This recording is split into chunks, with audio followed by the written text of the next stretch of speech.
Cover Crypto. We're powered by Arculus. Today, I'm your host, DZ. I'm joined with Josh and Leo, and today we're talking about XRP. We're talking about Bitcoin. We're talking about the crazy news that's happening with the SEC, going after some of you's favorite altcoin out there. And the markets are bullish, everybody. We told you to be bullish last night, or at least I did. How are you folks feeling today? We're feeling good. We bought the exact bottom. We're doing a joke right now for a social experiment that I'm going to put in the chat in 2 seconds, guys. We already know all the people. We're XRP maxis again. We're gonna troll the XRP army a little bit here right now. So make sure you guys go leave a like and comment on that. But of course, that's going to be some fun here. But how is the Londoner feeling? First of all, really happy to be back. Thanks for having me, guys. And yes, if you're wondering, folks, he did retweet a Facebook post, and he's on the run from the UK authorities. Can't go back. Exactly. It's apparently illegal now to have free speech and share things. I'm also disappointed. It's two bad things in one day. I waited 4 years for a 20% pumps. You know what? In Europe, I don't know if you guys saw the Taylor Swift Vienna concerts were shut down. There's 3 shows canceled due to ISIS. Like, what year is this? I probably shouldn't say that word, but, you know, it's interesting. But, folks, let's get back to crypto here. Last night for the 7 p.m. If you're not watching the 7 p.m.s, you got to have on notifications. I'm dropping the alpha. I got a very detailed XRP video that's going to come out this evening. But I said it's in the title, why you should buy. And let's look at the crypto markets, folks. I told you I am still long, everybody. Yes, I'm still in the trade. We're up almost 1,000% at this point. Bitcoin is up 4.3%. Let me go ahead and refresh here. That's insane. 1,000%. Keeps pumping 4.6%. Now the problem is, Josh, I closed 80% of it. Oh, that makes sense. Yeah. So you know, hey, you never go broke taking profits, folks. Though, but Bitcoin you is go broke when you go woke, though. I was gonna say, what was your liquidation price on?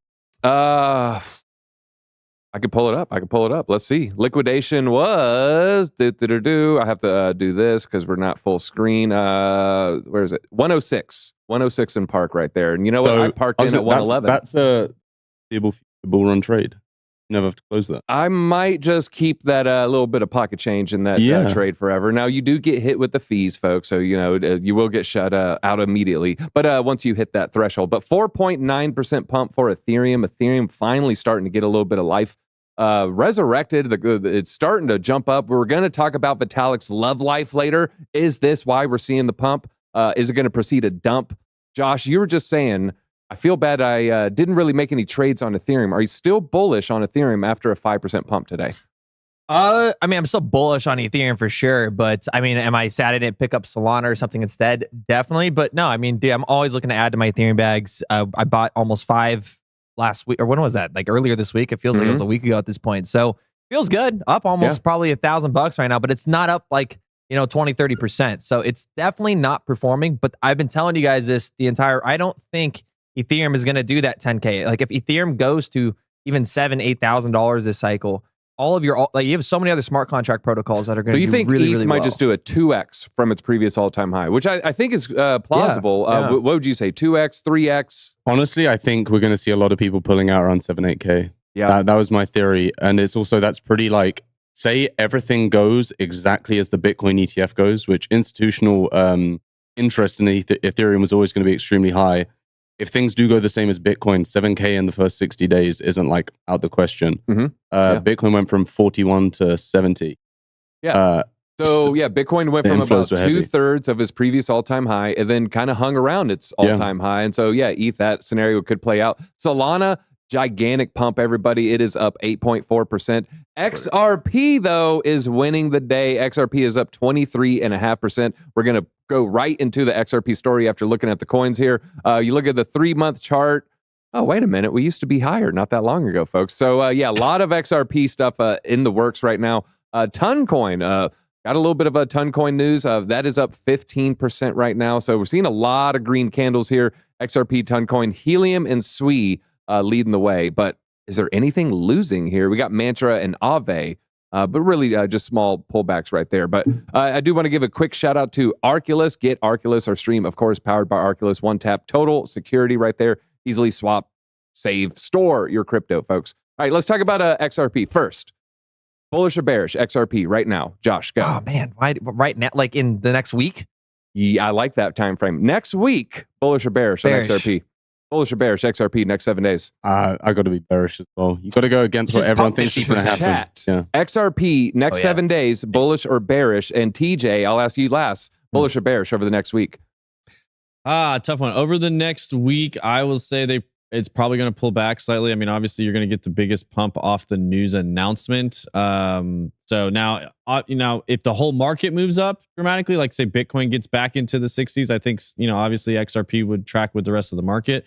So that will be my one caveat. But if Bitcoin trades sideways, XRP sideways or down. All right, Bob from accounting, XRP Alpha is raw. You got that right, everybody. And of course, we're also going to talk about Solana ETF. There's just some insane news today, folks. Make sure you're hitting that like button. Let's share that. TJ, where are we at on likes? Yeah, 700 people watching right now. Only 106 likes. Those should jump. We need those, up in the 250s, 300s pretty quick. Smash it. So yeah, if you guys want me to skip the ads when they come up, we need to get over 250 likes, pushing up towards 300 quick, and I'll skip the ads. There you go. All right, well, let's talk about the XR. Go ahead. Quick thing. Although the news came out yesterday, I think everyone's like, the lawsuit's over. That was kind of the narrative being pushed. They've just been given the option to pay the settlement. So and there's another wrinkle where it could be ongoing. So we got XRP, willingness to pay, and then we have SEC's willingness to appeal. And we're going to talk about that right now. Judge fines Ripple $125 million. Ripple Labs is the company behind the coin XRP. They're banning future security law violations and the long-running SEC case. We were talking about this yesterday. Since December 2020. We're right there on the door of 4 years this case has been going on. SEC appeared likely to appeal the overall case, but we're going to get into what this exactly means. So the judge imposed a $125 million fine on Ripple after finding last year that its institutional sales of XRP violated federal securities laws. This isn't you or me buying XRP off an exchange. This is, think big players, institutions, entities, OTC, that type of situation. Now, I do want to say something really, this would be really funny. The chat's going to love this. Okay, so I tweeted out a little bit earlier that I am now an XRP maxi again because I'm trolling the XRP army here. The reason is this. It's because I think everybody in this room, I know at least me and TJ were talking about this. I think you were talking about this as well. I think XRP can go to like $1.50, $1.20, $2 is bull run, depending on how strong altcoin season is. So I want to just retweet this out again because I know, I'm telling you guys right now, and I will come back tomorrow or Monday. I'll have probably 4 or 5 different XRP content creators make videos on me saying, "Oh, he's such a flip-flopper. He's such a flip-flopper. He's coming back into. He's going to try to ride the wave of the hype." And I'm just saying it now that this is a social experiment, and we're going to troll the XRP army. Okay, so all right. We'll come back to the evidence is out there. Josh, is he a flip-flopper? I used to call that changing your opinion. Dude, I wear only flip-flops. I eat Wonder Bread, and I care about my eyebrows more than anything. That is what the chat thinks. Don't forget the hair gel. All right, the judge reiterated her view that Ripple's programmatic sales of XRP to retail, aka you and me, through exchanges did not violate any laws. The judge, Annalisa Torres of SDNY, one of the scary courts out there, imposed the fine after finding 1,278 sale transactions by Ripple's violated securities laws, leading to the fine. The $125 million fine, well below the $1.9 billion that the SEC wanted them to pay, $1 billion in disgorgement and a $900 million civil penalty. So we went from $1.9 billion to $125 million there. So the judge order follows. This is where it gets a little bit, I don't even want to say complicated, but this is where the SEC might try to strike back. They might try to come back like a cobra, everybody. The judge, July 2023 ruling, ruled that Ripple's sales of XRP to retail clients did not violate securities laws. So if you remember in July 23, you sell to retail, that's fine. You sell to entities or accredited investors, that is bad. XRP, they're like, hey, we're kind of okay with this distinction. We could still sell to retail. We could still sell to you. We could still sell our XRP every month. The SEC tried unsuccessfully to appeal that portion of the ruling while the case was ongoing. And so now the SEC likely to appeal the ruling now that the judge has imposed a sentence. So Gary Gensler, this election might be more important than ever, folks. Gary Gensler, I think if he stays in there, he will continue the legal battle against Ripple Labs. I'd say I think whether the SEC used to kill this really depends on how the election. Yeah, and the reason for that is he can't wrap this up by January 21st, I think is when the regimes would change there. So he's not going to be able to wrap this up in a few months. He'll need years. And so if he has a new administration coming in, that's not the Harris campaign, probably not going to pursue that case. Honestly, they'd be smart if it looked like someone's going to take the victory. They'd be smart to take that. I believe that would be like their second biggest crypto lawsuit win aside from CZ. Mm-hmm. Which would be pretty substantial, seeing as all their other ones have been like very like minimal lawsuits on exchanges for like 15 million. I'll say this: Sam Bankman-Fried's not giving them any money anymore, so they might need to go ahead and just grab that $125 million. Exactly. 125 million in the nest is worth 1.9 in the bush. Or wait, I said that wrong. Can we just say how bullish the actual conclusion is? Though they're saying. Did you just say that? What'd you just say? What conclusion? Can we conclude how bullish that what they put in the lawsuit is, though, saying that selling to retail clients, retail people, isn't classed as a security violation. It's incredibly bullish too. I mean, you guys think about it. Like, it doesn't matter that they got fined. Like, everybody's gonna get fined if you make it in life. If you're a successful company or business, you're gonna get fined or sued at one point. That every single multi-millionaire or billionaire I know tells you that they're gonna come after you some way or another. For like 8 birds. And so what I want to say off that is the reduction of a $2 billion fine to $125 million is more than 90%. Yeah. So it goes to show that Ripple made billions upon billions of dollars, strived for innovation inside of the United States, fought against the United States government, and this is a huge win. This is a huge legal victory. So in my perspective, it's okay, we're on the right track. They have spearheaded this. Brad Garlinghouse has fought like year after year. This is where you have to give the XRP community credit, is they have been fighting for this year after year. Johnny Deaton now taking a 75% lead on a straw poll against Elizabeth Warren in Massachusetts. If these people win and we get into these positions, we are set up for a lot of success when it comes to pro legislation and regulation in the United States if the right people are elected. So for me, this is a layup. We are right now witnessing a layup, and right now we just need to finish bringing it into the net. Anybody who longed XRP, that was a layup for sure. I mean, you basically just got a 50% pump out of nowhere there. Pro XRP lawyer pushes Elon Musk to add XRP to X payments after Ripple's big win here. This is a lawyer with the world's best Twitter handle, Freddie Riz. His name is Freddie Rispoli. The Rizinator. I mean, Freddie Riz with the Z and everything right here. You have a golden opportunity right now to legally say F you to the SEC after its loss. Announce XRP will be part of the X payments platform. Run it through X Legal. I bet Adam would agree with me. I'll just say it fits the lettering, right? X payments, XRP. Okay, I mean, I guess that works. So he's publicly urging him to incorporate XRP into X payments there. Musk. Let's see here. So Musk has not yet responded to the proposal, probably is not going to respond to the proposal. And now we're starting to see also some predictions, folks. I have my XRP price prediction video coming out this evening. So let me just say this. Tell me what it is, DZ. Tell me what it is. I strongly disagree with $16 to $20. That's the claim that's being made here. Because you believe it's going to 100. That is so... maybe I'm more bullish. Maybe I'm more bearish, folks. You're going to have on notifications. He's bearish. Now, they do have a more realistic take, $4 to $7. What are your thoughts on a $4 to $7 XRP this bull run? I personally just don't think I think $1.20 to $2. That's where I'm at. But again, I'm very conservative when it comes to these price predictions. I'm curious to see where chat's at. I would like to see your guys' realistic price predictions. Market cap matters. Competition matters. And if you guys want to be mad at somebody, don't be mad at me. Don't be mad at people that are giving you a conservative price prediction. Be at XRP. Be mad at Gary Gensler. Be mad at Elizabeth Warren. Be mad at the party that has suppressed the price action of XRP and their first mover advantage for the last 4 years at this point within lawsuits and have allowed competition through Thrive. That's who you need to be mad at. While XRP developed cross-border remittance systems and things that were highly innovative at its time, they've been around for a decade at this point.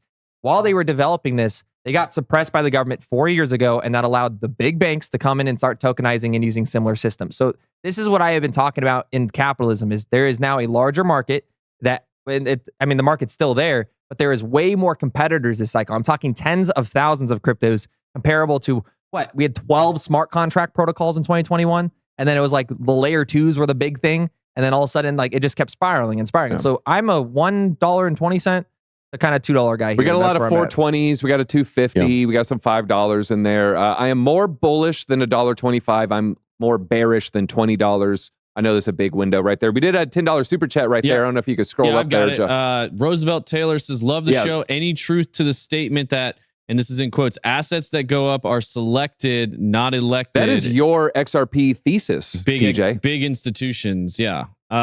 Joe, what do you guys think? Any truth to that statement? I would say, yeah, they are selected, not elected. Yeah, that's kind of what your point is on XRP specifically, though, wouldn't you say? Because aren't you one saying, there's no alpha to be gleaned from XRP because it's not going to come from the tech, not even from the community, whether or not it's going to be used for, any kind of strong use case for U.S. financial systems. Right. It's going to be a handshake, not how good the tech is. 100%. When it's very politically driven decision, it's going to be, a decision, made in a back room somewhere that we don't necessarily get the involvement in. And that's part where people like Teddy Roosevelt would be there, or Franklin Roosevelt. Yeah. The famous racist. And that's part of why I choose not to trade it. Not saying it can't potentially be selected and be that one that goes up. And then Allie was actually talking about this last night. She made a good point. She's like, if it really is a government coin and something that's selected and put in place by the government, they don't want retail to make a lot of money with it. So it's gonna stay stable, and so that's part of why a lot of those ISO 222 coins or whatever, or 222, I never got very excited about because it was so politically driven. Other ones, when you can use your advantage of knowing crypto, knowing technology, knowing what's necessary, that gives you a better edge in trading. And that's what you want to keep in mind at all times when you're trading crypto. What you're looking for is your edge, and how you find it can be a lot of different ways. It can be through, if you have a lot of time to do research, that's great. If you have a lot of experience in the space, that's another way to find an edge. But when you're betting on government decisions, it's very hard to find that edge. So for that reason, I just stayed away from payments coin in general, leaned more towards smart contract platforms, because I thought, okay, based on looking at this technology of Ethereum and Avalanche and a lot of these other ones that are actually solving a problem for decentralized applications, that's why I chose to do that. Yeah, and if you like making these trades on the edge, living on the edge, if you like Aerosmith, the song "Living on the Edge," you just like edging, hit that like button, everybody. Sorry. We have Wick 589. What token has greater legal clarity than XRP besides Bitcoin and maybe ETH?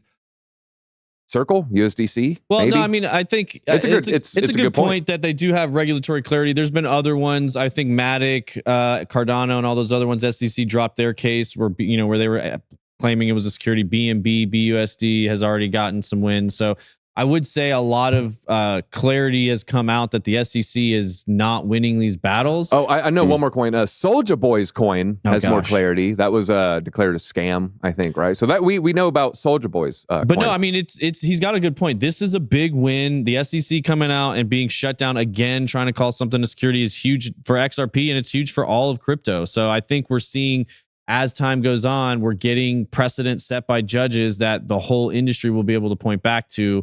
And I think that was the point Leo was making a little bit earlier. Like, this is a win for all of crypto. I'm seeing the likes going up. You degens out there, folks. I was going to say, go ahead. Did you see the SEC also retracted their statements? They came out with massive lists earlier this year and last year of coins they believe were sold as securities.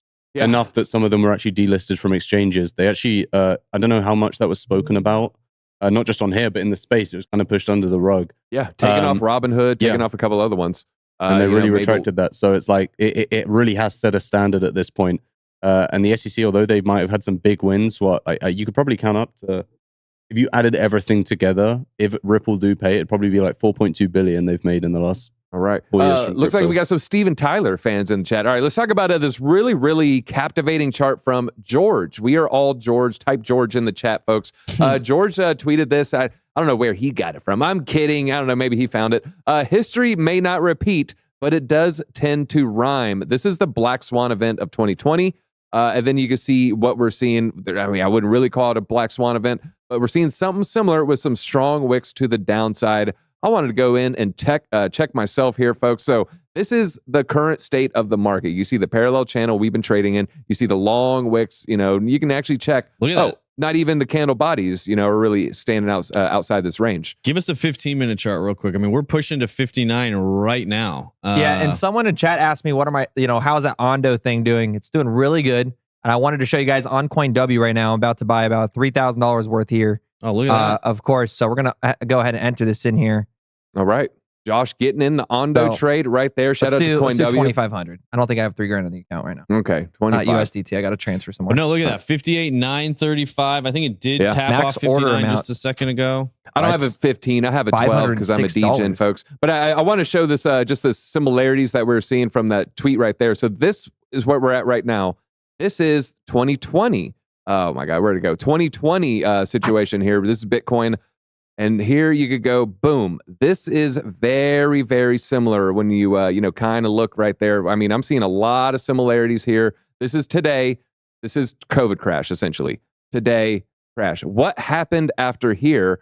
I got to freaking shrink the Y vertical because that's how crazy things get. And I'll just do the first run up.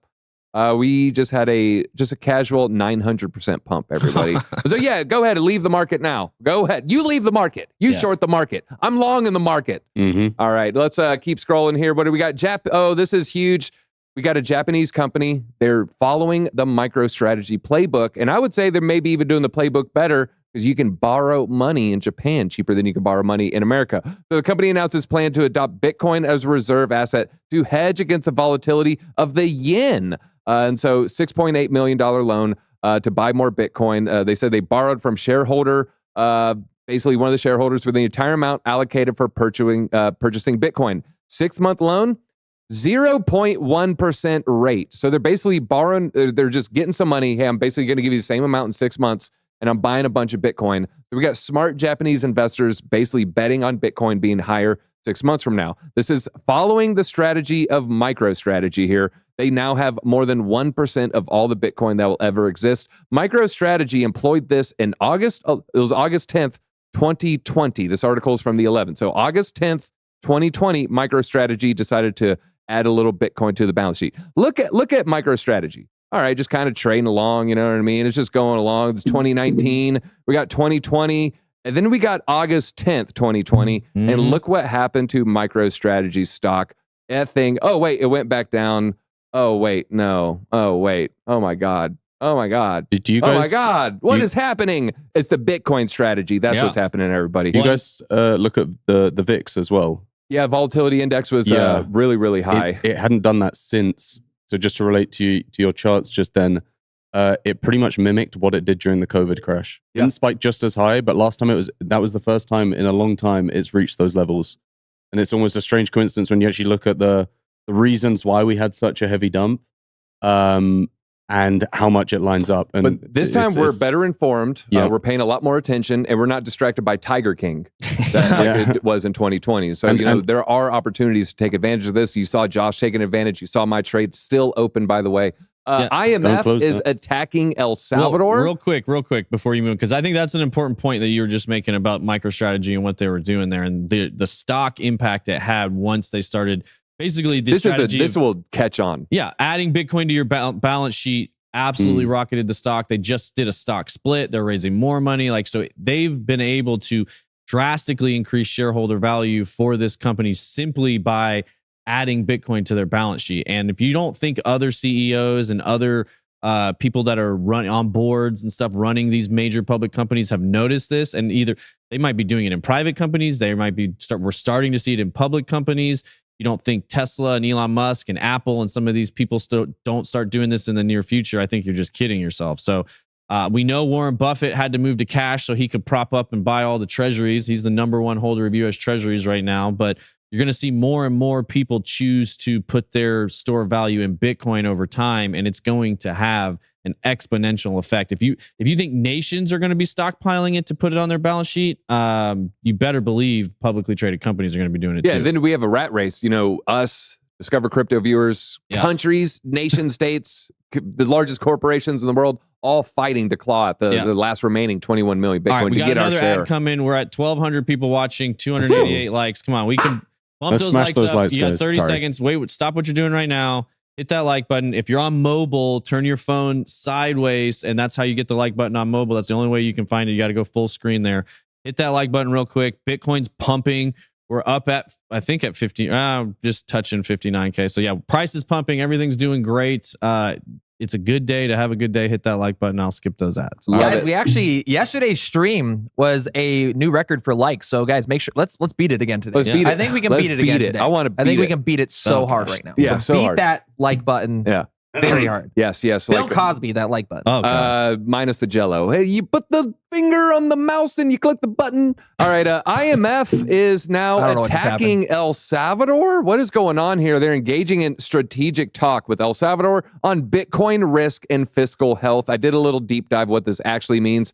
It doesn't mean they want them to just not use Bitcoin. They want to make sure their economy grows stable while using Bitcoin as legal tender here, focused on strengthening public finances, reserves, and increasing transparency. And then this is the part that's actually important. They stress El Salvador needs to improve its primary balance by about 3.5% of GDP by over 3 years. I'll admit, primary balance. What the heck are they even talking about? I really don't even know what they're talking about here. So they need to improve their primary balance. I was wondering, okay, could this potentially mean buy more Bitcoin? So I was like trying to get bullish here, like, oh, increase primary balance by 3.5% mean just buy more Bitcoin and HODL?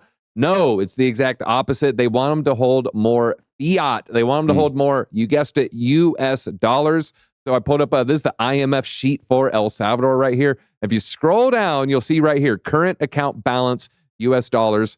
They're actually in the hole, $900 million. That is a negative 2.6%. So they're going to need to get about, 1.4 billion. So yeah, we're looking at about like 2.3 billion injection from where they're at right now. Now let's talk about Solana ETF. Do we got some Solana holders in the chat, do you think? Who's probably a fan at of least Solana? one. Put a 1 in the chat if you hold Solana, 2 in the chat if you don't. We want to see if we have Solana. I'm sure we do. I know I'm a big Solana how about fan. this? I want to know, when did you first buy Solana? I think I got in right before it pumped from 20 to 40. So I'm like the $18 to $22 range. I don't really remember. And I was just doing it to buy stupid JPEGs. What about you? I think I baby. first bought Solana in summer of 2020. Like you got in early. I remember that. It was pretty. It was before it was actually on everybody's radar. Like before it pumped big time. It was like under $5. Were you talking to Sam Bankman-Fried, TJ? I definitely was not talking to Sam. Oh, it was Caroline. I got to ask, what was your thesis on getting into Solana so early? What was it when you first saw it? What was it that like really drew you to it? I mean, it was a newer. Again, I've done well with smart contract platforms. It was a new smart contract platform. It was fast, had a decent user experience at the time. I remember. So to put it in perspective, I also bought Tezos and Cosmos at the same time, all for different reasons. If it tells you anything, we used to call L1s smart contract platforms because not every L1 had smart contracts. Yeah, there wasn't always L2. It was a wild time. That used to be the hype when they'd come out with that. Yeah, obviously Cosmos did well for me, not nearly as well as Solana, and Tezos really didn't do anything. And so I was watching. I remember they were both. I think Tezos and Solana were both at like $4 something at the time, and then Solana just absolutely ripped. Probably one of the better buys I've ever had. So it was just a timing thing. It was kind of relevant in early 2020. I was buying. I also bought a lot of Ethereum at the time before the halving. It was right. I think the halving was March-ish in 2020 or April, and it was kind of right in that time range. All right, let's hit the like button for Clay88. He got in at $9 and sold at $200. Clay, I hope you bought some more though, or at least on the dip there. But good job there. All right, let's talk about Solana ETF by one of the world's largest economies. Brazil's SEC approved Solana-based ETF.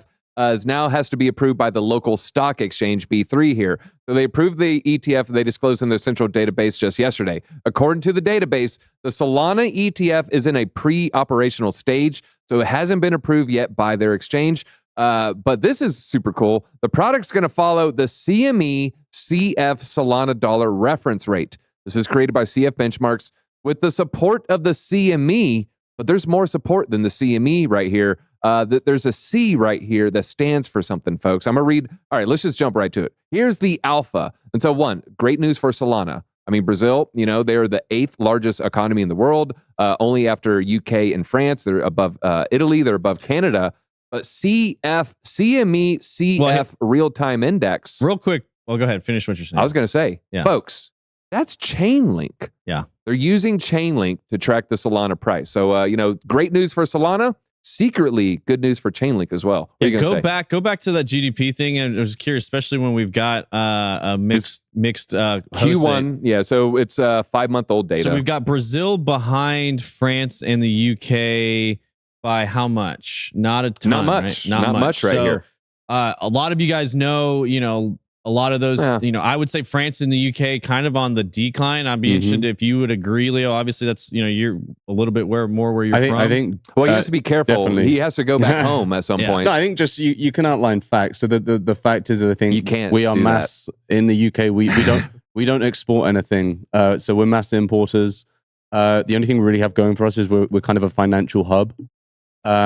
But even so, majority of London. The city of London, is that what you mean by financial hub? The square 1 mile that doesn't have any laws that oversee There's about 2 blocks of square 1 miles where everything is crammed into.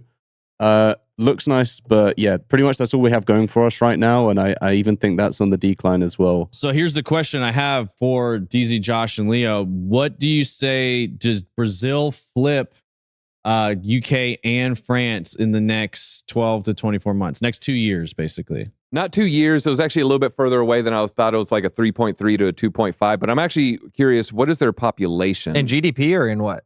Yeah, I think we were looking at GDP numbers. Population is strong. They got over 200 million people. So that's, that's room to the upside there. And they like to have babies, those Catholics. I'm just saying. Very ahead of the curve when it comes to crypto and Bitcoin related things. I think they could be a nation that really uses Bitcoin production and some of these kind of things to climb the ranks and get ahead, climb the ranks of the global, economy, basically. Yeah. Chat's loving that Chainlink stuff, man. Yeah, no one's talking about the Solana ETF. Chainlink just proving once again its resilience in the market as a backbone, as a building block of everything that the crypto is about, which is financial instruments, essentially.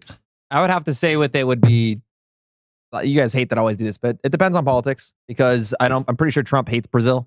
So if Trump doesn't win, you're more than likely going to watch Venezuela fight against, because Venezuela has been having this whole issue with the NGOs and everything. They slow immigration from Brazil, and so you end up keeping more engineers, lawyers, doctors.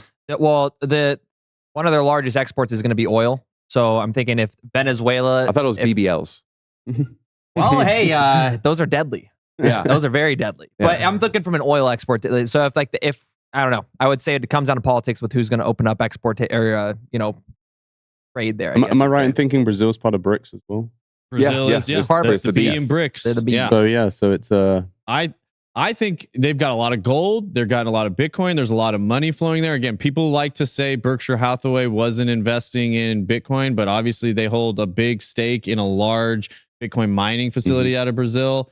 So I think people are underestimating them a little bit in where it's going to be on the global stage in the next few years. I think a lot of money's flowing to Brazil. A lot of money's flowing to Argentina. So those are two that I would watch over on the global political stage in the next. There's actually a good interview everyone should watch. It's of Bill Gates, Warren Buffett, and Charlie Munger, and they all speak about what they thought of Bitcoin at the time. I've tried posting it on my platforms many times. They take it down every time. Wow. It doesn't even make it past it makes them look bad, maybe. Yeah. So, and the reality, and when I say I don't want to swear, but when I say they on Bitcoin, that they go in on it. I have a theory about that. So when Bill Gates and Charlie Munger, when they say Bitcoin's bad, you don't want to buy Bitcoin. They're saying it today. It's a $70,000. If you saw a clip of them saying Bitcoin sucks and Bitcoin was $10, it went from $10 to $60,000, $75,000 almost. You would then say, oh, his opinion's idiotic and worthless. And so you got to go ahead and take down all the, don't buy when it's cheap retorts. So now when they say, well, he said don't buy at 74K, so I should probably listen to him. Be like, no, he said it at $10 too. Yeah. So you shouldn't listen to him at all, basically, is what we're saying here.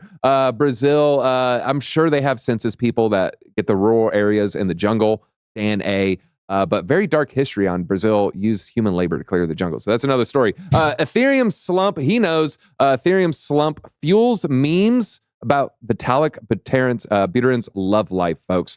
Is Vitalik's girlfriend the reason ETH is pumping? So here's the picture of the ETH Chad right there. ETH to 10K. Why? Vitalik has a girlfriend now, according to Little Moon Lambo. But you're not bullish enough. He got another girlfriend, ETH to 50K. I just want to say I disagree with this thesis entirely. He's going to dump Ethereum. What are you folks talking about? He's going to be distracted. His attention's divided. So my hope is actually that he stops putting out really far left articles because he's distracted with his girlfriend. And he stops going down the political route and stays on developing. Yeah, he has very strange... we can't even really mention it. Some of the topics he's been talking about. Very... and paid for. Well, now I want to say that he would fall more. I wouldn't say Marxist, but he's all about communes. I'll say that much, and he's based a lot out of Hong Kong. So it just his ism, if you guys want to say that, would probably lean towards, I'd say, much more socialistic behavior. I'll say this: the older you get, the better you understand human motivations, and I would say he maybe is a little bit disconnected from the average human, so maybe he can't relate to just the average working Joe's motivation. I also I would agree with that, but I also think it might just be, he's like, there's just people out there that just want to live on a farm in a commune with like 40 people and just, do ayahuasca and just chill. Like that's just people's personality as well. Hit that like button if you're in a TP right now doing Someone's that. like, folks, we got this is just kind of shows you how ridiculous everything is. This is what triggered a global scale sell off of every major asset class. That right there. That tiny rate bump. What is that? That right there. That's a Japanese rate, if I had to guess. Yeah. I actually don't know. I just saw, turning along zero. Then I'm pretty sure it's Japanese funding rate. No, it is. It's the rate. See how you rent down to zero. Oh, yeah. Bank of Japan right there. They're not raising it anymore either. Yeah. And they committed to it. And again, they need to go full. They just need to a lot of people, we talked about Warren Buffett moving all that stuff to cash. And we kind of said, oh, that's crazy. But really what he was doing was he was the number one buyer of treasuries when that trade was unwinding and people were dumping a lot of their U.S. Treasury bills, Berkshire Hathaway was the one scooping them all up. So it's a very interesting, like he is a necessary backbone. He actually Berkshire Hathaway holds more Treasury bills than the Fed right now. Than the Fed does right which now. Is just crazy. One day Tether might join that list as well. The whole thing's just built. It's a house of cards minus the Kevin Spacey, thank God. All right, don't get left behind. Crypto suddenly braced for game-changing Trump bombshell. What is going on here, folks? I'm gonna just go ahead and just cut to the chase here. Is Trump Jr. Oh man, that kind of takes a little bit of wind out of the sail there. We're about to shake up the crypto world with something huge. DeFi is the future. Don't get left behind. Now I'm like, oh my God, what are they going to have, like a DeFi protocol or something? So the big Trump game-changing move. It could be. I mean, Don and Eric. So who knows? He's got a interview with Elon Musk on Monday, right? Yeah. Donald Trump's. Yeah, the father. Yeah, Trump, on X. Yeah, that's going to be the biggest ratings day in probably history. I think they're going to set new Aiden Ross people. Yeah.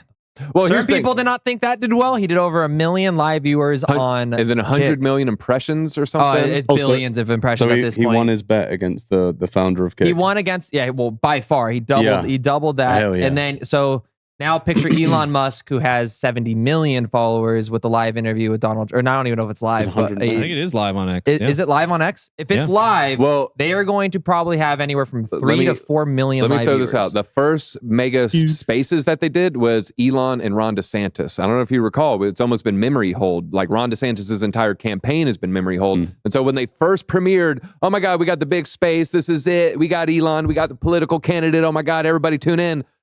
Technical difficulties left and right. And so we could see the same situation. Like it's just unwatchable. Then you end up having to watch the clips. So then the numbers aren't there. But also it'll probably be attacked. DDoS from certain agencies. My question is, do you think they make some kind of announcement more towards crypto? I mean, he can see that pro crypto is great for his campaign. Do you think there could be some kind of DeFi, whatever the Defiant thing Trump Jr. was talking about, gets mentioned on X on that interview with Trump and Elon? Because I think it's I don't think he'll mention that, or his son Baron Trump's meme coin. He'll probably have a pretty careful. Yeah, I'm gonna imagine, because they're dealing with the hard truth, which is that Harris and Walz have a massive following now. Whether it's propped up, whether there's now disclosures of them reaching out to every influencer. They actually will pay us $1,500 to $3,000 to post videos on Harris's behalf, but you can't talk positive on Donald Trump. They're doing massive, and that's through one of their largest PACs that has given, I think, $50 to $100 million to Harris's campaign.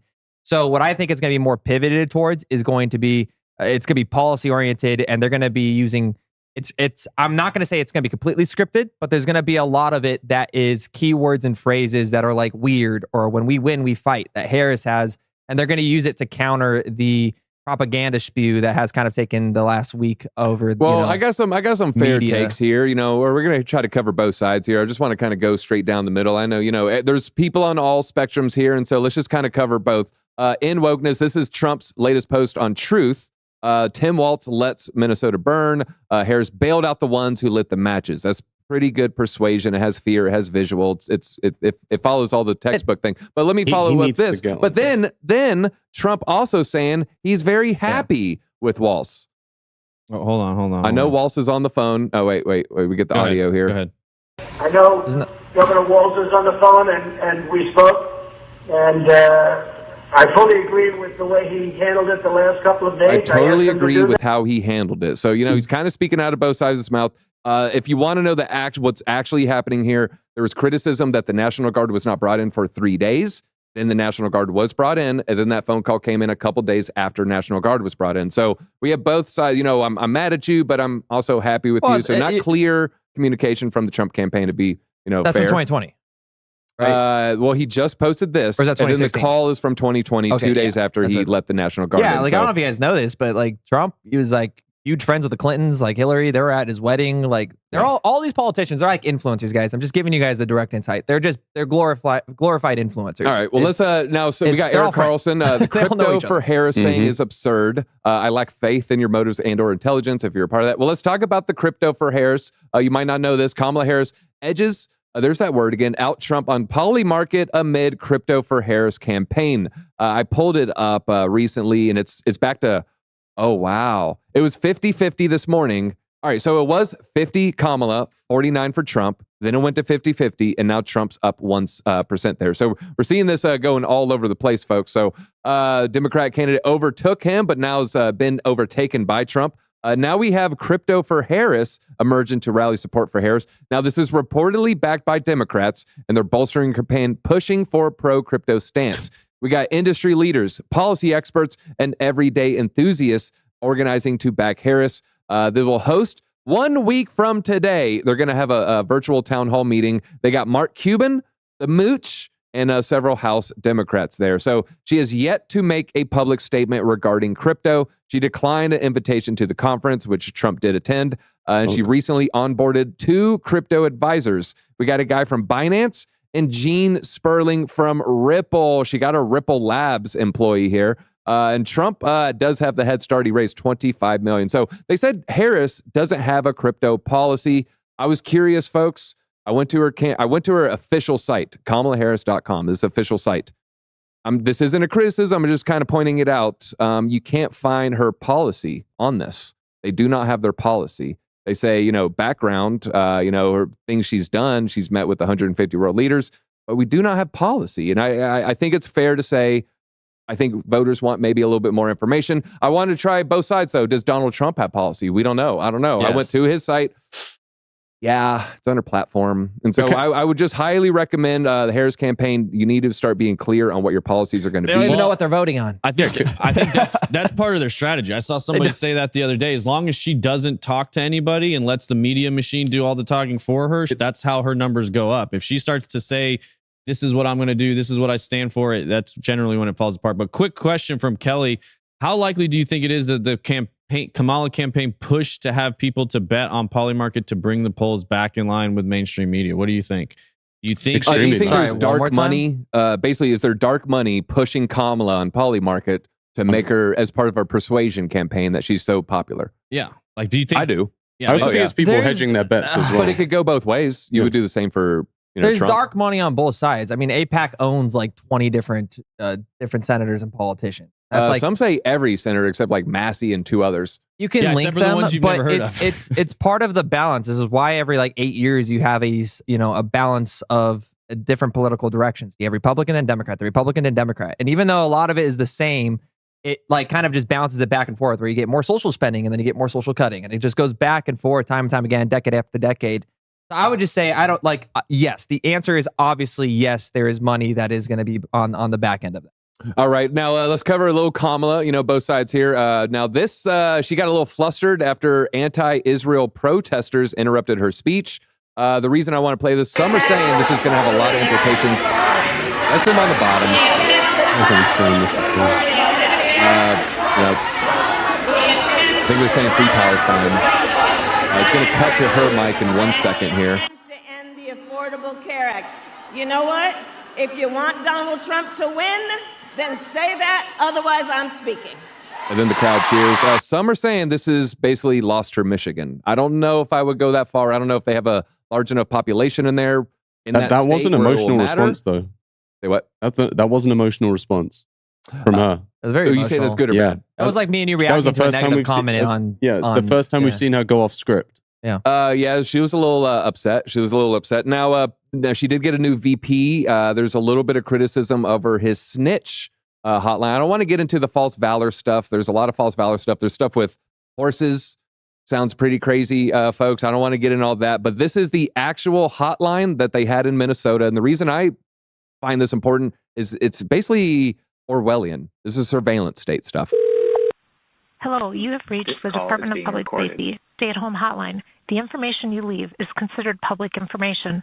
At the tone, please leave the following information: your name, your callback number, how the stay-at-home order is being violated, and where the stay-at-home order was violated. That is, I would say that's surveillance state USSR. That's China. That doesn't feel like America to me. Yeah, no, and so this just goes, and guys, I know a lot of you don't want to talk about politics, and it's completely okay. I still love you. I kept it down at the end. I'm trying to do both sides, folks. What I want to say is this is like we're not just, this is about our First Amendment. It's literally freedom of speech is freedom of code. That is what Bitcoin is. And so if you have people that are putting into policies, that no freedom of speech, which Waltz has clearly stated, they want to remove what they determine as hate speech or political violence, which of course, when you give that to the power of the government, guys, it becomes completely one-sided very, very quickly. Just look at what's happening in the UK. We have somebody from the UK that can literally speak on this on his behalf in a second. But the point to this is, if we do not, it's not about the presidents, okay? It's not even about the politics of the president. It's about who is their cabinet, who's their advisors.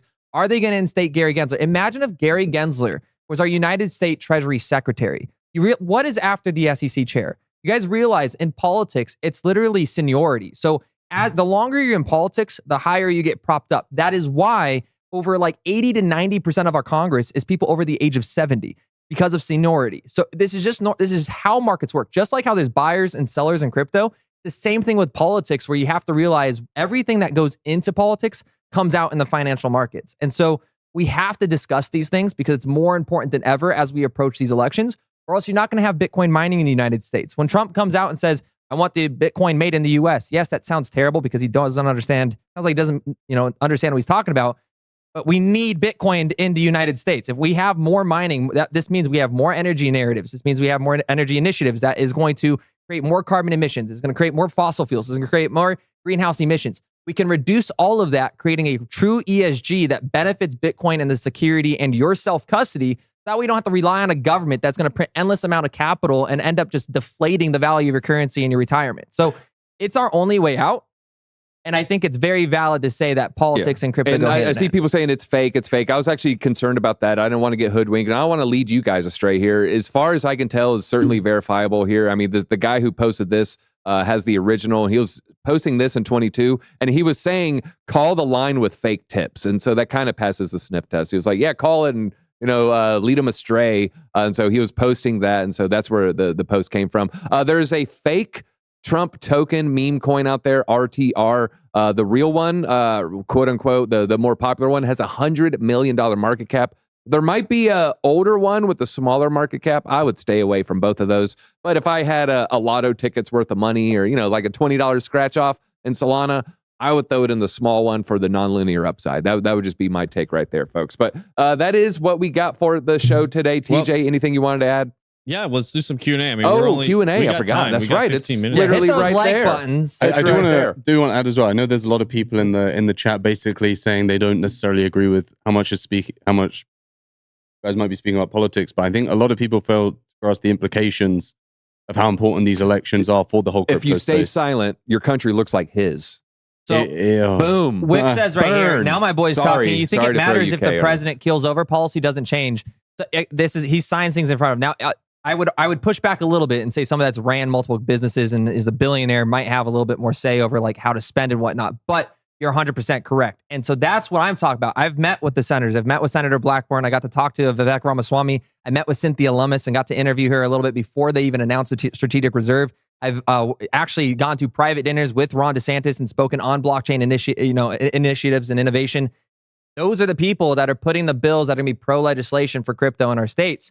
And like there is Democrats as well, but I'm talking 1 out of 10 versus 7 out of 10 on a certain party. So that 100% correct, Wick. 100% correct, and that's why you got to find the right bodies that are formulating the right policies. Matt, stop pushing your. I'm trying to play both sides here. If I found more popular or positive stuff on Kamala's stance on crypto, I will share it. If you know of some, please let me know. I would like to share that. I'm just gonna say I'm not backing it. I only have one narrative, and that's pro crypto. That's literally it. Yeah, let's get some of these Q&A. We've got let's see, or Crypto Soto. What do you guys think about the future for CRO, Crypto.com? Crypto.com is in an interesting place now. We got a lot of negative publicity from Super Bowl ads. I think, honestly, where would you rather put your money, FTX or Crypto.com? Crypto.com all day. And FTX. So I would say the number one thing stopping Crypto.com, it's Brian Armstrong's ability to run Coinbase. And so Coinbase is just kind of, Coinbase's success will be Crypto.com's success. They're just not on the forefront fighting, like you do see Brian Armstrong. Now, I haven't looked at Crow tokenomics, so I can't really give you any insight. So let's cents right now. How long till CZ is out as well? Literally in the next month. September. Ooh, so next big bull target. Yeah, right there. when I get back. All right, so pulling up Crow. First tweet from him is going to be glorious. That looks gross. That looks real gross. I'll just click on market cap. That's not great. I see upside because I didn't know it went above $20 billion. Yeah. So right now their market cap is, if we look, it was above 20. Right now it's 2. All right, guys. Do you think it hits $20 billion market cap again? What? Crow, CRO, the token. It hit $20 billion last cycle? That's what I'm saying. No, it won't hit $20 billion. I don't think it will. The reason why is their platform has not innovated whatsoever. It's still high transactions. Coinbase continues to innovate and build, and there's a dozen more. There's hundreds actually of more new exchanges. So again, market share. I don't know. I think there'd be other contenders. I've talked about this publicly. Tech, you often see one winner and it just gets the mind share. Google would be an example. Coinbase, Robinhood. Coinbase just might have too much of a network effect. And then you got Robinhood for the normies. And so I don't know. Is there a place for them? Now, the advantage Crow has over Coinbase, they have a lot more coins. And so I've actually downloaded it. I just never went through the steps to make the Crow. Take pictures of my ID. Crow is a token. Obviously, Coinbase doesn't. They've got base, but I think they're just talking specifically like what will the token do. So, well, I think Crow's success is hinging upon Crypto.com's success. So I don't think you could talk about Crow without talking about Crypto.com. What I would say is go to the Apple Store, and if you see Crypto.com trending and it's already at a $5 billion market cap, once it's in the top 10. Just know it's near its peak. So maybe it can hit 20 billion. It really depends on the alt season. Yeah. But as soon as it starts inching its way up in the App Store and it has it's a trending application, just know that in 2021 that was the peak of the market. All right. Are we going to do a Jasmine video soon? Chat, do you want to see a Jasmine? Let's see. I mean, we can't do it with just one person, but if everybody wants to see a Jasmine video, we'll definitely do a Jasmine video. In the comments. And we've also got discipline is freedom. Can we talk about the lack of Chainlink pump? What do you guys think about that? So Chainlink, very relevant, tons of partnerships, very needed in the space, but seems fairly muted when it comes to price action. It's sitting at a little over $10 right now. That's one of the ones I feel. All right, there's a handful of coins very small list of coins that big players want the price suppressed so they can accumulate more. Bitcoin, Ethereum, Solana, Chainlink would be in that conversation. I don't have any evidence. I'm not making any kind of claim, but I do feel, and my vibe is that there are large players suppressing Chainlink's price. What do you think, Josh? Chainlink, do you think any explanation on the lack of pump there? Will it pump in the future? What's your take? Yeah, I think it has so much institutional interest. It's trading at a much different scale than the rest of your altcoins. I mean, you have thousands, tens of thousands, I think, via Swift that are using the CCIP now, that are at least connected with this in cross-border remittances. And then again, you have Sergey Nazarov with, we've had multiple sources confirm that they've been to the BlackRock building. So it's I don't know if they're the next ones that are going to get an ETF, but I do know that institutions have their hands very much in the pockets of Sergey and Chainlink. So I look at Chainlink as just a blue chip project. Yeah. I don't know if it's going to be the one that I don't think it will grab retail attention because it's not the one that has the infamous, meme coin degeneracy that exists there. It has the actual oracle and data provenance that you need for these institutions. So I would say 30, 40 billion in the cards for Chainlink. I think it's just going to be much more institutional, which is very bullish. If you want to learn more about Chainlink, I have 5 reasons why I think it could 10x. So if you just type in Chainlink, discover crypto, or if you go back 4 months on our uploads there, you'll find it right there. So I'm very bullish on it. If you want to learn more about it, go recommend this video. It's really, really good. I also think it's just a perfect example of what this cycle has been so far. For one, I don't think we're in up-only season just yet. A lot of people are very much focused on just being degenerate and playing around with meme coins. They want quick money, not to invest in these blue chips that are barely moving. Second, it's a lot of stuff is going to be driven by institutional interest at this point. I think we're seeing that going to happen to a lot of blue chips in and around the top 10. And finally, I just think if you actually look at how much liquidity is in the crypto space compared to last cycle, it's very similar. And I don't think we have actually seen a new bucket of liquidity enter the market yet. Especially if you look at Solana meme coins right now, it's very much just, excuse my language, like a circle jerk of the same liquidity. I'll give my liquidity to Josh today and he'll hand it back to me tomorrow. Hence why when you see these new coins come out, you see a ton of other meme coins dump because people are just transitioning liquidity. So I think, although I do believe we're going higher over the next year or so, I think it's going to be exciting to see a new bunch of liquidity come in. Crypto is far from mainstream yet. And I want to say on top of that is like utility doesn't matter. And I like it does and it doesn't. And what I mean by that is just look at what happened last cycle with ISO 222. Everyone thought the utility tokens, XRP, XLM, XDC, Quant, were going to be these world-changing providers. And the reality of the situation is, look at what happened with Tesla. This is how I'm going to make it make sense. Is Tesla, is propped up massively because of Elon Musk and its marketing. Cybertrucks are going to be the perfect example of this. Cybertrucks look cool. They're fun. They're innovative. A lot of people hate them, which is completely right. I mean, they are a weird looking vehicle, but they're literally glued together. There's a lot of issues with them when you're comparing it to like a Ford F-150 or something like that. But why is Ford not trading like Tesla? And it comes down to the marketing. It comes down to the retail exposure. It comes down to the memes, the degeneracy that's involved with Tesla. Comes down to the story of what the company's going to do. Yeah, what can they do? What will they do? And it's like Ford's not going to build rockets or send Doge to the moon. No one expects that. Well, Boeing's not going to send rockets to the space station either. No, they're going to send them to an open air prison. But you're going to say, that was a good one. Slam dunk there. So that's my point, is when you guys look at this is why memes have so much value to them. Like people go, oh, meme coins have no value. Well, they're worth 3 to 4, if not 5% of the overall crypto industry. This is a multi-$10 billion industry that will breach 100 billion this cycle. And there's a lot of value to it. It's like people that say, I don't like gambling. Well, Las Vegas still exists. You don't have to touch that category. Go somewhere else if you'd like. So just have that perspective when you guys are in this market. It's why you want to diversify. Don't ever go all in on something because you think it's life-changing technology. And just make sure that you diversify. Someone asks, is MOG a good buy? I will say this, technically speaking, MOG on the charts doesn't look terrible. Doesn't look bad at all. If you kind of look, you definitely see a parallel channel just forming right there. So this is the MOG chart. I wouldn't be surprised if that's the meme of this cycle. I wouldn't be surprised if it does 3-4 new all-time highs. Just kind of keeps repeating this move right there. Well, to follow up on Josh's, what he was just talking about picking your projects that you're getting invested in. We got Wix589 asking, okay, we know you guys are buying Ondo. What else are you guys looking to buy right now? I bought Zero. $40 right Layer now, chat. Zero. Bought some Zero. So I didn't buy any Cardano alts during the dip, but I did buy some Zero, and I ended up longing Cardano. I'll show you my Cardano long. Cardano long, nowhere near the Solana long. This is the exact percentage we're in profit right now. 277.93% in profit. Nice. So I am long on Cardano, but I didn't actually. I'm actually going to consolidate my Cardano alts into a tighter list. It just takes forever with Cardano. When you have liquidity pools, stake pools, like each process can take 3 to 5 minutes. And so I just haven't bit that. I haven't had time yet, folks. All right. What about you, Josh? What are you outside of Ondo? What are you buying right now, or what are you looking at?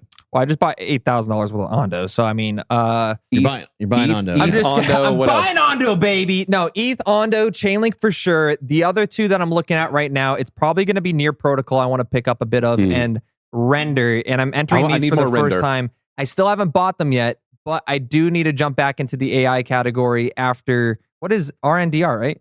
Yeah, Render. Yeah, it was Render, RNDR. So, okay, this is a question somebody, I can't remember who it was, asked me earlier in the show while you guys were chatting, and it was a tough question. If you had to choose between, because you just said too that I like Near and Render, but if you had to choose between those two, which one would you buy? Near? I have a biased answer. I got Near around $1, so I have a Near bag. So I have a biased answer. I'm clearly going to buy Render. But let's just say, I'm in a time machine. I didn't buy either. I would probably just go off who is the furthest away from all-time high percentage, and then just go for what that might be. So let's just look right now. I'll go ahead and do some back of the napkin. What about you, Leo? If you had to choose while he's looking that up, Near or Render, what's your pick? I'd go Near. Just I know on the back end how they're activate, well, pretty much marketing, how much they focus on marketing their ecosystem and how much they're investing into not just marketing, but growth. So I think I have a lot of faith that that's going to perform well. And I know they got some big stuff planned, not just, they've got like I don't know how to describe it. They got like a revolver and they got more shots that they can let off basically as they continue to grow. I think a lot of potential for this cycle. All right, what about you, Josh? If you had to choose Near or Render, you only can pick one. Which one do you pick? And I have the charts up here. Yeah, go ahead. That's right, Render. In the short term, I would pick Near, but I would have Render if I was in, of course, like November. The reason for this is I do believe AI in Q1 2025 is going to do really, really well because of the PNLs, the profits from Q4 this year. I think with Black Friday and the integration of OpenAI with your Apple products, it's going to create this massive demand for everybody to upgrade their services and their products. And that's going to cause another spike into the need for semiconductors, which can roll over into boosting the AI sector again. And then immediately, as soon as NVIDIA starts pumping, you're going to have everybody start jumping on that. You just gave me my thesis. So we basically have a tenuous connection of Render and Solana and Apple. And so they're all kind of, all talking in the same conversations there. And so if Apple does have its big AI push where you need the new phone for it to have our local language model, yeah, I guess you Render pumping hard off that news. When this is the Render chart, and then hold here, that's the Near chart. I mean, I feel like there might be just a little bit more upside for Render here. For everybody who's just listening in too, though, just realize, guess what's in March again next year? March Madness, the GTC Summit again. Okay. So, just realize that narrative usually gets hyped up right there because some big announcement's going to break the internet, right? So that's when in reality they just developed an. Yeah. Power Cert animated videos. Hey, you have good animations. I'm assuming. I don't know. Yeah, good show. We have Bitcoin crossing back into the 59. You guys can see it behind Josh, 59,230. So great day for Bitcoin. Great day for prices. Looks like we probably have a couple more questions. Ondo or Chainlink, we pretty much answered. Casper has a lot of sleeper news. I'm never selling my bag. Which 589 said that as well. Render RNDR is now Render. Don't buy the wrong coin. Storage would be Arweave is probably what I would do. I want to give a shout out to Power Cert animated videos here. 1.5 million subs there. I just saw the second thumbnail and I'm interested. I'm intrigued here. So if I'll just hover, you can see. All right, it's got some little animations. Hey, where's Juno? All day over AVAX. Thoughts on Pith? Pith is like the Oracle. It's like the Chainlink of Sol. If you're betting on the Sol ecosystem, that's definitely a play out there, but definitely is land pretty hard. I need more Pith. Let's see, we got a super chat from the Wolverine, 499. What are your thoughts on C-Swap? I think you're a fan of Is that Chainswap? Oh, there you are. Yeah. Oh, Chainswap. Yeah, still fans of Chainswap and Chainlink's ecosystem. I would really like to see more money pushed into, this is obviously just, there's like no liquidity in the market right now, but as markets bounce back, I would love to see Chainlink's team actually take more, be more aware of the products building within their BUIDL program, not BlackRock's. They have their own program called BUIDL, which essentially is with anything using CCIP and all of their new tools and systems that are being backed by Chainlink. So I'd like to see more marketing go over there, but I'm very bullish on the DEXs. So you have XSwap, you have Chainswap. I think those are the two biggest ones. Chainswap is by far the biggest on the network, but I am very bullish on Chainlink's ecosystem. I would say XSwap was a heavily KOL orientated pre-sale, and I don't think it's performed very well. Also, they have a very what's it called, emotional team that have slandered a lot of other coins within the Chainlink ecosystem. Chainswap is very much just in its own category and has been officially backed by Chainlink themselves as well. I'm still very bullish on Chainlink. It's actually one of my biggest holdings in my portfolio. And I like the OG Chainswap, Flavor of Love. They also updated their website. Candidate, Flavor Flav. That's the only Chainswap. Yeah. I got the punchline here, TJ, and you're just leaving me out to dry, like a towel in the breeze. I still love I was waiting for it. Right there. You haven't showed it yet. Let me see money flow. I'm going to show everybody this in chat real quick. I'm sorry. I didn't see. I saw Josh's screen. I'm sorry. No, you're good. So what I'm showing here real quick for everybody is going to be just a flow of money into crypto. So just have this in mind, guys. If you guys are worrying about your altcoins right now, altcoins get decimated first because it goes back into fiat and Bitcoin, and then it trickles back down. So when Bitcoin breaks back up to 62, 65, 67, it then trickles down into large caps and mid caps. Meme coins kind of have their own mindset this market because there's a bunch of A-listed celebrities coming out and just dropping tokens. But you see this flow of money. So I don't expect memes and really these altcoins to pump until Bitcoin jumps and large cap pumps. And then as your large caps like Chainlink, your Nears, your ICE, let's maybe ICP will pump. But ultimately, you see that trickle down effect into their ecosystems after they rise in value. All right, let's do some lightning round stuff. We've got Mick and AVAX or Sol DZ. Sol. Josh, AVAX or Sol? Sol. Leo?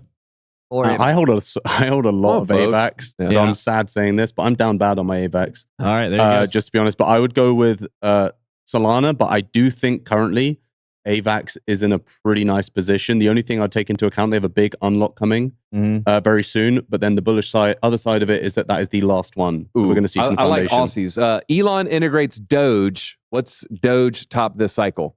If Elon integrates as X payments. Can we get he's saying $2. I'm saying $1 is definitely doable then. I would agree. I'd also say, do you see how much he posts?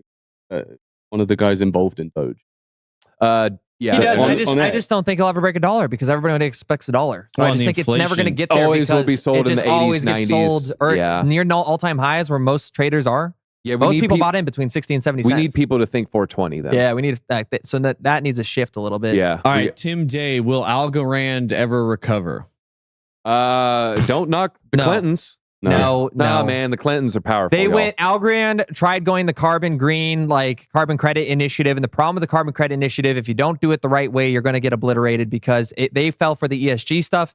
ESG is just it's BS, so to speak. And the true ESG is Bitcoin. You guys actually, I can talk about that for days. We're not going to because it's boring. But ultimately, I think Algorand's going to just perform as a mediocre project. I'm not looking for anything to be exponential on those for gain. Yeah, I agree. I think Ondo could recover if the entire market recovers. And again, you've seen all altcoins pumping. I think it could be part of that. But as far as being a outperformer than other coins, no, probably not. Doesn't the Doge creator... Did you mean Algorand or Ondo? Don't the Doge creators hate Elon?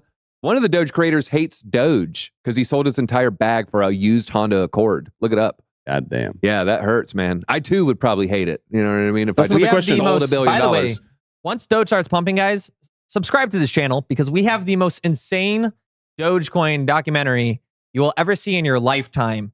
But we have to wait for Doge to hit 30 cents and then we'll probably leave. Oh, that's going to be good. We'll look for a time frame for it, but it's already built. It's already developed. It's not going to age.